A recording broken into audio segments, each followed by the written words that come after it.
ನಮಸ್ತೆ ವೀಕ್ಷಕರೇ, ನೀವು ನೋಡ್ತಾ ಇದ್ದೀರಾ ಸೌತ್ ವುಡ್ ಟಾಕೀಸ್.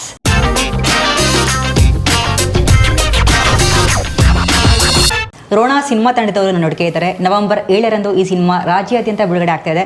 ಬನ್ನಿ ಈ ಸಿನಿಮಾದ ಕುರಿತಾಗಿ ಒಂದಷ್ಟು ಮಾತುಕತೆ ಆಡೋಣ. ಸರ್ ನಮಸ್ಕಾರ ಎಲ್ರಿಗೂ. ನಮಸ್ಕಾರ ಸರ್ ನಮಸ್ತೆ. ಸಕ್ಕತ್ ಸರ್, ಹೇಗಿದ್ದೀರಾ? ಚೆನ್ನಾಗಿದೆ, ನೀವು? ನಾನು ಆರಾಮಿದ್ದೀನಿ. ಹೇಗೆ ನಡೀತಿದೆ ಸಿನಿಮಾ ಕೆಲಸಗಳೆಲ್ಲನೂ ಸರ್? ಚೆನ್ನಾಗಿ ನಡೀತಾ ಪ್ರಮೋಷನ್ ಇನ್ನೆಲ್ಲ ನಿಮ್ಮ ಕೈಯಲ್ಲಿದೆ, ರೀಚ್ ಮಾಡಿಸೋಂಥ ಜವಾಬ್ದಾರಿ.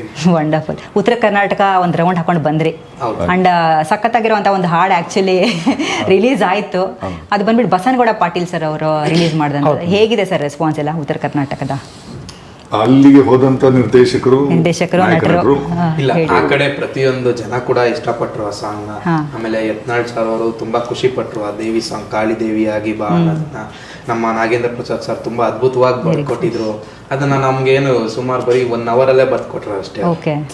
ಆಮೇಲೆ ಕೈಲಾಶ್ ಕೇರ್ ಸಾರು ಅಷ್ಟೇ ತುಂಬಾ ಖುಷಿ ಪಟ್ಟು ಅವರು ಡ್ಯಾನ್ಸ್ ಆಡ್ತಾ ಆಡಿದ ಸಾಂಗ್. ಇದು ಮೇನೈ ಗಾಯಗ ಅಭಿ ದೇವಿ ಗಾಯಗ ಅಂತ ಹೇಳಿದ್ರು ಆ ಮಾತು. ಖಂಡಿತ ಹಂಗೆ ಆಗಿದೆ ಸರ್. ತಾವು ಹೇಳಿ.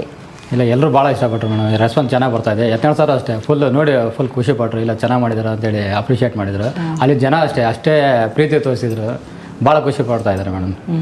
ಉತ್ತರ ಕರ್ನಾಟಕದ ಒಂದು ಊರಿನ ಹೆಸರನ್ನ ಈ ಸಿನಿಮಾಗೆ ಇಟ್ಟಿರುವಂಥದ್ದು ನೈಜ ಘಟನೆ ಆಧಾರಿತನ ಅಥವಾ ಸುಮ್ಮನೆ ಇಟ್ಟಿರುವಂಥ? Fictional story madam. Fictional story sir. Actually poster ನೋಡಿದ್ರೆ ತುಂಬಾ ಇಂಟ್ರೆಸ್ಟಿಂಗ್ ಅಂತ ಅನ್ಸುತ್ತೆ. ರೋಣ ಇಲ್ಲಿ ತ್ರಿಶೂಲ ಇದೆ, ತ್ರಿಶೂಲಕ್ಕೆ ಕೆಂಪು ಬಟ್ಟೆಯನ್ನ ಸುತ್ತಿರುವಂಥದ್ದು. ಕೆಂಪು ಅಂದ್ರೆ ಕ್ರಾಂತಿ.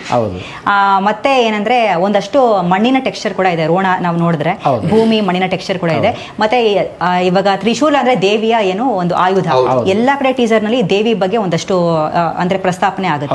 ಸೊ ಅದಕ್ಕೆ ದೇವಿಗೆ ಸಂಬಂಧಪಟ್ಟಿರುವಂತ ಕಥೆನ ಏನು ಅಂತ? ದೇವಿ ಸಂಬಂಧಪಟ್ಟಿದ್ದ ಮೇಜರ್ ಒಂದು ಪಾರ್ಟ್ ಬರುತ್ತೆ ಮೇಡಮ್. ಬಟ್ ಸಿನಿಮಾ ಒಂದು ಹಳ್ಳಿ ಬ್ಯಾಕ್ಡ್ರಾಪ್ ಅಲ್ಲಿ ಹೋಗುತ್ತೆ. ನೀವೇನು ಹೇಳಿದ್ರಲ್ವಾ, ಯಾವುದು ತ್ರಿಶೂಲ ಮಣ್ಣಿಂದು. ಸೊ ಆ ಮಣ್ಣಿನ ಕಥೆನೂ ಹೌದು. ಆ ತ್ರಿಶೂಲ ಎದಕ್ಕೆ ಹೀರೋ ಹಿಡಿದಿದ್ದಾರೆ ಅಂತ ಸಿನಿಮಾದಲ್ಲಿ ನೋಡ್ಬೇಕು ಮೇಡಮ್. ಶರತ್ ಸರ್, ತಾವು ಏನು ಹೇಳ್ತೀರಿ? ಒಂದು ನಂಬಿಕೆ, ಒಂದು ಗ್ರಾಮ ದೇವತೆ, ಒಂದು ಊರಿಗೆ ಒಂದು ಆಸರೆ. ಯಾರಿಗೆ ಏನೇ ಕಷ್ಟ ಬಂದರೂ ಕೂಡ ದೇವಿನ ಕೇಳ್ಕೊಳ್ಳುವಂಥದ್ದು, ಕೇಳ್ಕೊಳ್ಳುವಂಥದ್ದು ಒಂದು ಪರಿಪಾಠ.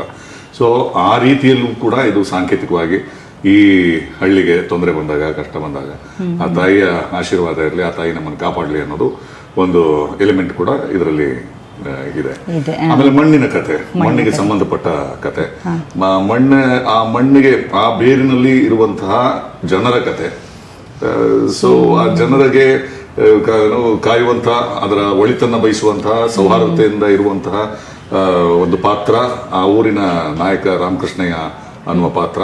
ಅದು ನಾನು, ನನ್ನ ಆದರ್ಶಗಳನ್ನ ರೂಢಿಸ್ಕೊಂಡಿರುವಂತಹ ಒಬ್ಬ ಮಗ. ಅದು ಅವನು ನಾಯಕ ನಟ. ಸೊ ತಂದೆಗೆ ಮತ್ತೆ ಹಳ್ಳಿಗೆ ಯಾವುದೇ ರೀತಿಯ ಸಂಘರ್ಷಗಳು ಅಥವಾ ತೊಂದರೆಗಳು ಬಂದಾಗ ಯಾವ ರೀತಿಯಲ್ಲಿ ಶಿವ, ಪಾತ್ರದ ಹೆಸರು ಶಿವ ಹೇಗೆ ತಾಂಡು ಆಡ್ತಾನೆ, ಹೇಗೆ ವಿರೋಧಿಗಳನ್ನ ಸೆರೆ ಬಡಿತಾನೆ. ಸೊ ಇದು ಒಟ್ಟಾರೆ ಒಂದು ಕಂಟೆಂಟ್. ತಾವು ಪ್ರತಿಭಾನ್ವಿತ ಕಲಾವಿದರು, ಹಲವಾರು ಸಿನಿಮಾಗಳಲ್ಲಿ 7 ಲ್ಯಾಂಗ್ವೇಜ್ಗಳಲ್ಲಿ ತಾವು ಅಭಿನಯಿಸಿದ್ದೀರಾ. ಸೊ ಈ ಪ್ರಾಜೆಕ್ಟ್ ಒಪ್ಕೋಬೇಕಾದ್ರೆ ಪ್ರಾಬಬ್ಲಿ ಯಾವುದಾದ್ರೂ ಒಂದು ಎಲಿಮೆಂಟ್ ತಮಗೆ ಸಿಕ್ಕಾಪಟ್ಟೆ ಮನಸ್ಸಿಗೆ ಹತ್ರ ಆಗಿರಬೇಕು ಅಂಥದ್ದು ಯಾವುದು ಅಂತ? ಎಲ್ಲದಕ್ಕಿಂತ ಮೂಲಭೂತವಾಗಿ ನಮಗೆ ಒಂದು, ನಾನು ಆಗಲೇ ಬೇರೆ ಇನ್ನೊಂದು ಕಡೆ ಹೇಳಿದೆ, ನನಗೆ ಪಾತ್ರ ಮುಖ್ಯ, ಪಾತ್ರದ ಆ ಕಥೆ ಮುಖ್ಯ, ಚಿತ್ರದ ಕಥೆ ಮುಖ್ಯ ಅಂತ. ಬಟ್ ಅದಕ್ಕೂ ಮುಂದೆ ಹೋಗಿ ಹೇಳಬೇಕು ಅಂತಂದ್ರೆ, ಯಾರು ಬಂದು ನನಗೆ ಕತೆ ಹೇಳಿದ್ರು, ಅವ್ರ ವ್ಯಕ್ತಿತ್ವ ಎಂಥದ್ದು ಅನ್ನೋದು ಬಹಳ ಮುಖ್ಯ ಆಗ್ತದೆ. ಅಂಡ್ ದಟ್ ವೇ ನಾವು ಸತೀಶ್ ಆಗಲಿ, ರಘು ಆಗಲಿ, ಅವರಿಬ್ಬರೇ ಸಾಕಷ್ಟು ನನ್ನ ಜೊತೆಲಿ ಸಂಪರ್ಕದಲ್ಲಿದ್ದವರು. ಆಮೇಲೆ ಅವರಿಬ್ಬರು ವ್ಯಕ್ತಿತ್ವ ನನಗೆ ಬೇಸಿಕಲಿ ಇಷ್ಟ ಆಯಿತು. ಅವರ ನಡ್ಕೊಂಡ ರೀತಿ, ಅವರು ಕತೆ ಹೇಳಿದ ರೀತಿ, ಒಟ್ಟಾರೆಯಾಗಿ ಅವರು ಯಾವ ರೀತಿಯಲ್ಲಿ ತಮ್ಮ ಮಾಡಕ್ಕೆ ಹೊರಟಿರುವಂತ ಕೆಲಸವನ್ನು ಪ್ರೀತಿಸ್ತಾ ಇದ್ದಾರೆ. ಸೊ ಅಲ್ಲೇ ಅರ್ಧ ನನಗೆ ಇನ್ನು ಮಿಕ್ಕಿದ್ದು ಏನ್ ಮಾಡ್ತೀವಿ ಬಿಡ್ತೀವಿ ಅನ್ನೋದು ಗಮನ ಆಯ್ತು.